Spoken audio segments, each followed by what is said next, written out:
Hey, everybody. Thank you so much for the kind honor and invitation to join you for your annual meeting today. While we all wanted so badly to be in person, I am simply elated that some of you have masked up and you're in the hall and being joined by people virtually from around the region. We need so much to be together in these days, and this is a wonderful opportunity to celebrate this great industry and to look ahead at what's next for us as we move, hopefully, into recovery in the next couple of months.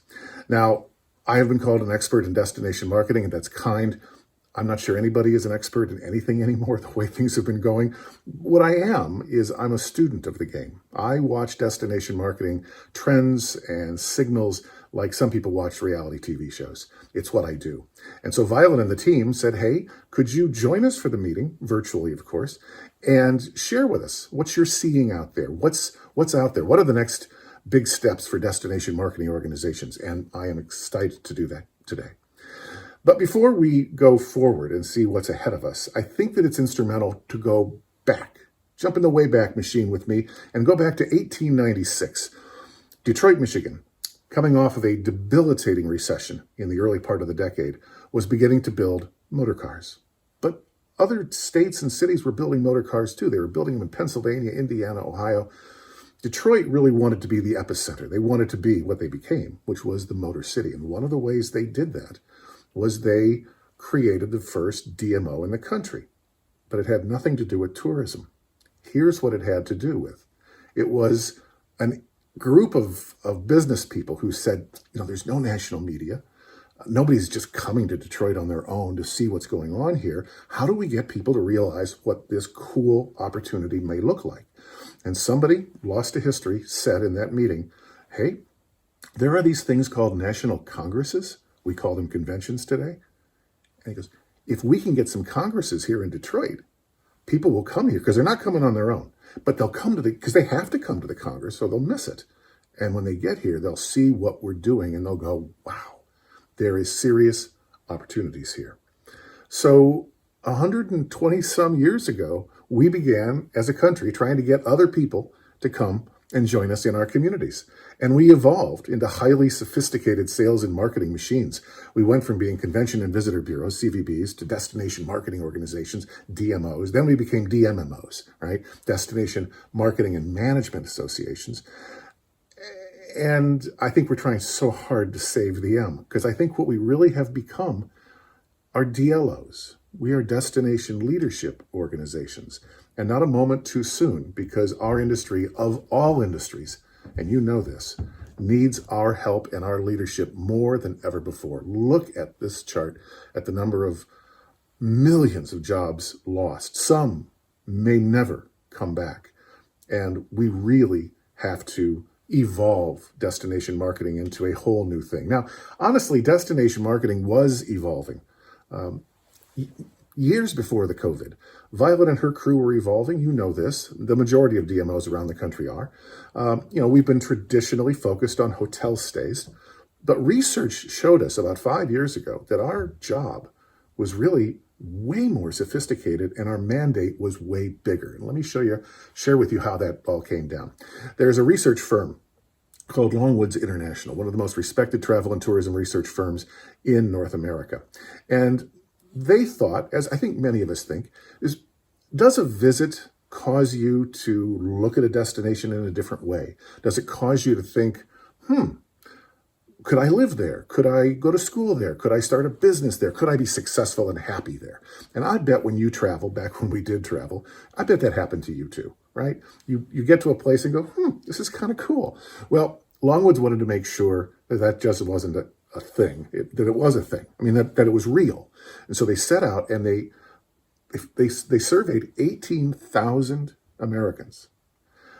The filter to get into the survey was you could not have ever been to one of the 10 states they were going to ask you about, okay? So the first question they asked, I'm only going to show you 4 states because there's just way too many charts and things to make it all move. But of these 4 states, they said, do you think this would be a great place to live? So I'm from Wisconsin. So let's take a look at Big Red here. 30% of Americans say, yeah, sounds like a great place to live. And that sounds pretty good. No, that means 70% of Americans don't think it's a great place to live. That's a problem for economic development. Longwoods showed the participants a 30-second tourism ad, and look at these numbers. Wow. Instantly goes from 30 to 47% for Wisconsin, and in every state, all 10, the numbers went up 10 to 15%. Then they asked another question. They said, do you believe it would be a good place to go to school? Look at North Dakota at 15%. Painful. Showed them that Josh Duhamel ad. There you go. Up to 28%. And then here's the big one. They said, do you think it would be a good place to start a business? Not very inspiring numbers, would you say? 30-second tourism ad, boom shakalaka. All of a sudden, oh my, look at what has happened. And that's one of the reasons that we coined the phrase tourism is the first date for economic development. Destination marketing organizations plow the road. We make it easy for economic development and others to make the case that, hey, you want to check out Jefferson Parish because this is a pretty cool place. It all starts with destination marketing, and that is going to be our pathway to recovery because it's not heads in beds. Heads in beds is not the prime directive, nor was it ever. It's the prime result, don't get me wrong, because we want people spending the night in our hotels because they spend the most money while in town. Thus, they are the high-value consumer. But if we're just about hotels, we're a special interest group. The prime result is hotels, because with more than heads in beds, we're also, as you know, cheeks and seats in our restaurants, in our theaters. It's torsos through turnstiles at our attractions. It's feet on the streets. And we know it's fans in the stands, and it's more in the store. All of that comes together into making a destination come alive. And that's why DMOs are evolving. Our mandate continues to broaden more than heads in beds, and our communities and our residents, honestly, deserve no less. This was encapsulated perfectly by one of the thought leaders in our industry. Her name is Maura Geist. And about 10 years ago, this really started the ball rolling with us thinking. 10 years ago, she was stepping down as the chair of our International Trade Association for Destination Marketing Organizations. And usually the outgoing chair thanks all the little people, thanks their family, thanks the committees, all that kind of stuff. In this address, Maura took the opportunity to uncork what I call the circle of life. And that is, if you build a place where people want to visit, you're going to build a place where people want to live. If you build a place where people want to live, you're going to build a place where people have to work. If you build a place where people want to work, you're going to build a place where business wants to be. And if you build a place where business wants to be, you're back to building a place where people want to visit because they want to see all the cool stuff that business has built. It all starts with a visit. And that visit doesn't happen without destination marketing. Now, here's how you play a part. Many of you have invested in Visit Jefferson Parish. Take advantage of that investment. Keep the staff up to date with hours, menus, services, offerings, new attractions, new protocols. They need content on a regular basis. I'm not going to say daily, but I'm sure they wouldn't push you away. They need content to compete on your behalf for the visitors that are beginning to venture back out. And the most recent research is showing that while it's still slow going, roughly 60% of Americans say that they plan to get back on the horse sometime in the next 6 months. That's good news compared to where we were this past summer and early fall. So what I'm, I guess, really saying is see your DMO as more than just leads. Your DMO is your access point to the state website, to state social media. They can take your content and they have the ear of the State Office of Tourism and can get your stuff to a much bigger audience. Your access to marketing advice and social visibility locally, they're there to help you. They want to make sure that you have every tool in your toolkit that you can compete as we begin to open back up. Think about the opportunities that you might have to build partnerships and packages and then present them to Visit Jefferson Parish so that they can get them out into social media and on the website. You know, as a member, you've bought in. Don't ignore the assets that are available to you, because your crew at Visit Jefferson Parish really wants your information. They want your hours and new offers so that they've got something to talk about to an audience that is increasingly itchy to get back out on the road and get visiting again. Because at the end of the day, destination marketing organizations are storytellers, right? We are more than lead generators. And part of this is because of what has happened with the internet. I mean, with TripAdvisor and Yelp, and now Amazon, with Amazon Experiences, they're trying to sell travel experiences, even though you don't leave home to consume them. But all of these online plays are doing pretty much what we used to do 10, 15 years ago. And that was, we are the keeper of the lists. You know, you got a list of restaurants, list of attractions, list of hotels. Well, they can do that. And they have a much bigger audience than we'll ever have. So what can we do as a destination marketing organization that those behemoths can't? Tell a story. They can't tell a story like we do. They can't, as our Native American forefathers and mothers did, they can't pass along culture. They don't have the story of this, chef who started as a dishwasher and now has, 4 different locations, and, how he or she came, from nothing to create one of the most iconic restaurants in town. Or, whether it's some sort of an attraction, whether it's something historical, cultural, it's our story. And that is what a destination marketing organization really excels at, more than leads or anything else. And because we've got great stories, that means we're also the publishers. Now, we don't publish necessarily in print like we used to, but we definitely are publishing online and in social. We are also, more and more, destination marketing organizations are choreographers. And let me explain what I mean by that. There's a great book. If you're into city building, I recommend it highly. His name is Peter Kajiyama. It's called For Love of Cities. And in it, Peter says that every community has a cadre of co-creators, people who are independently creating experience.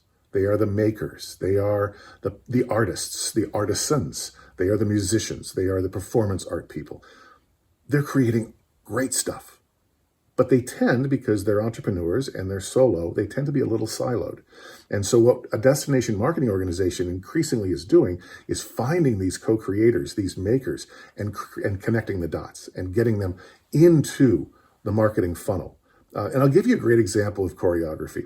So a number of years ago, this is probably 7 or 8 years ago now, there was a guy in Columbus, Ohio, who decided that what he really wanted to do was a make-your-own candle shop. Thought it was going to be big. And as you can imagine, no disrespect to people who love candles, but as you can imagine, it was not an instant hit.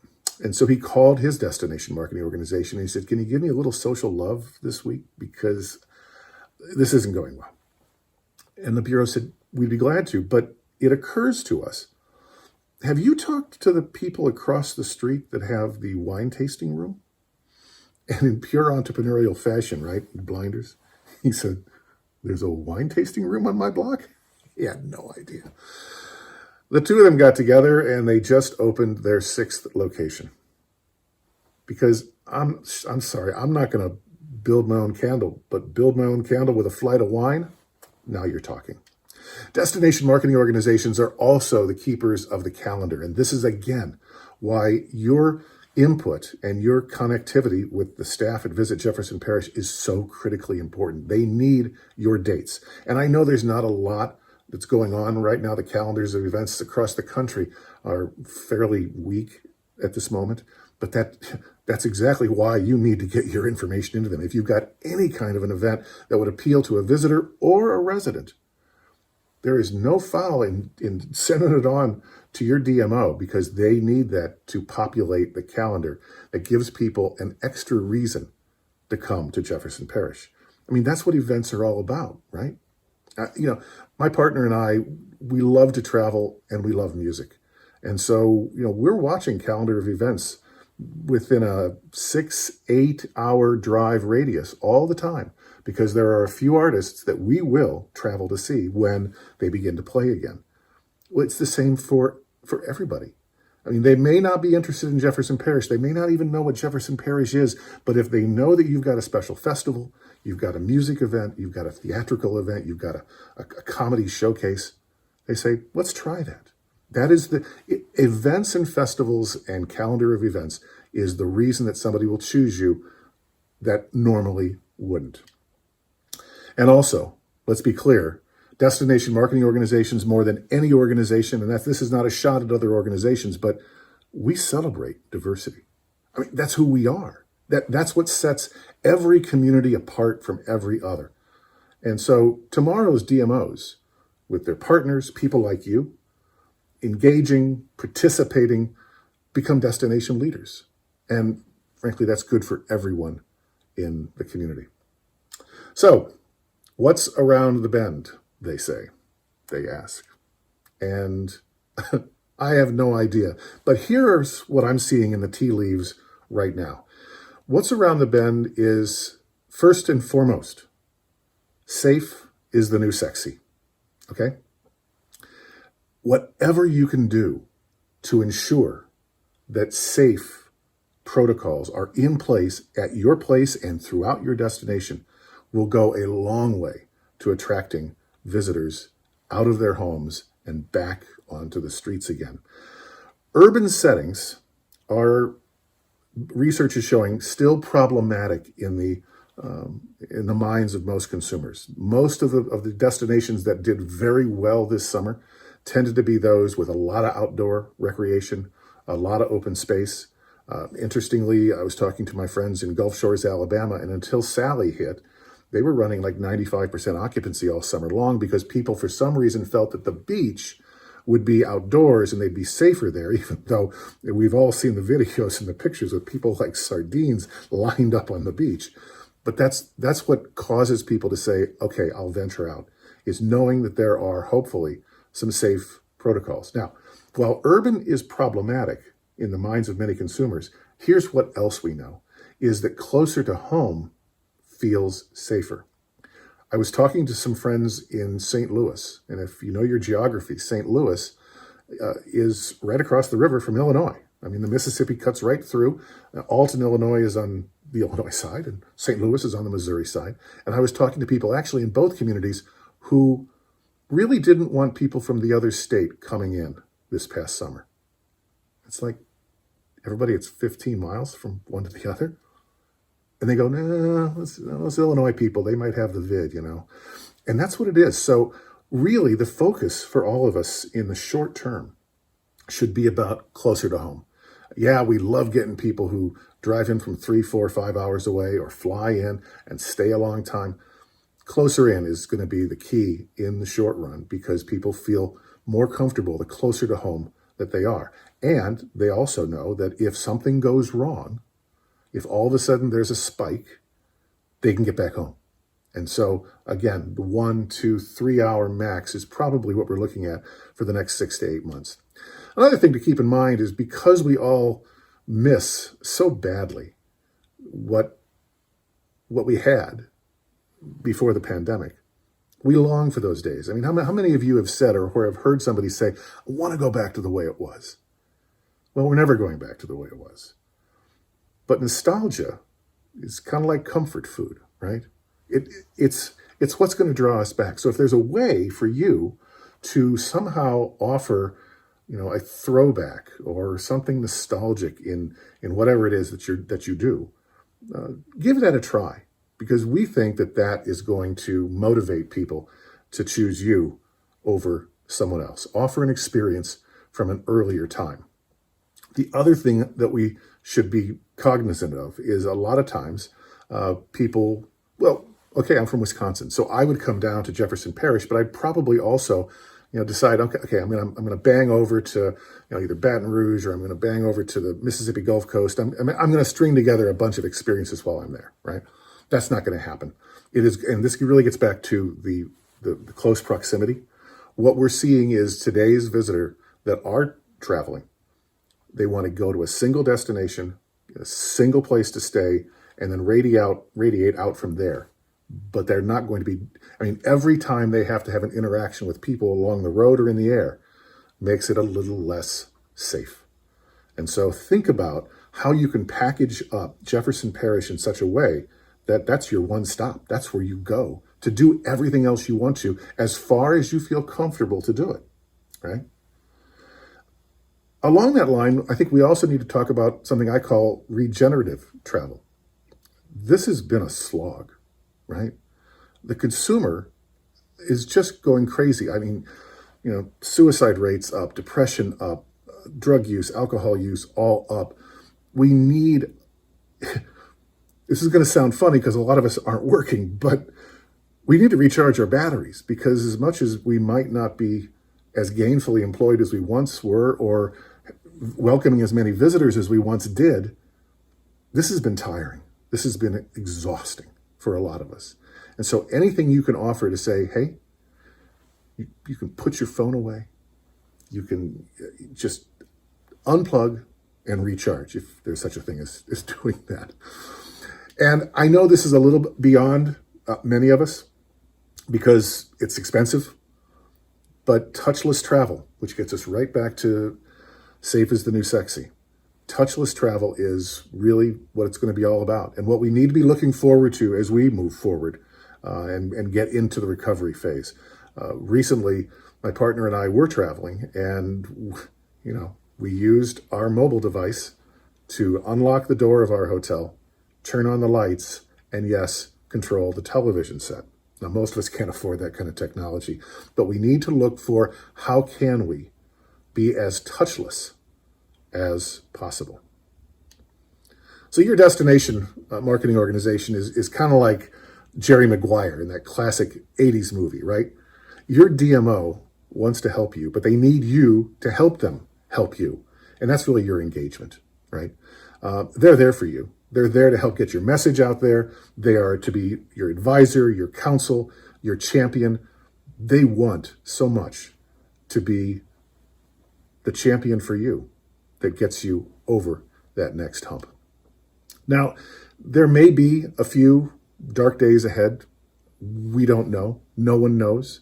But research is showing that Americans are anxious to get back on the road, back to Jefferson Parish, back to visiting friends and relatives, because you feel safe, once again, in visiting friends and relatives. It doesn't make any sense whatsoever, because they all could have been in contact with who knows who, but we feel more safe. And so is this an opportunity to really make the reach to say, now is the time to invite friends and relatives for the holidays and during the first quarter of next year, because with their help, Jefferson Parish will be ready to welcome the world back when you're ready.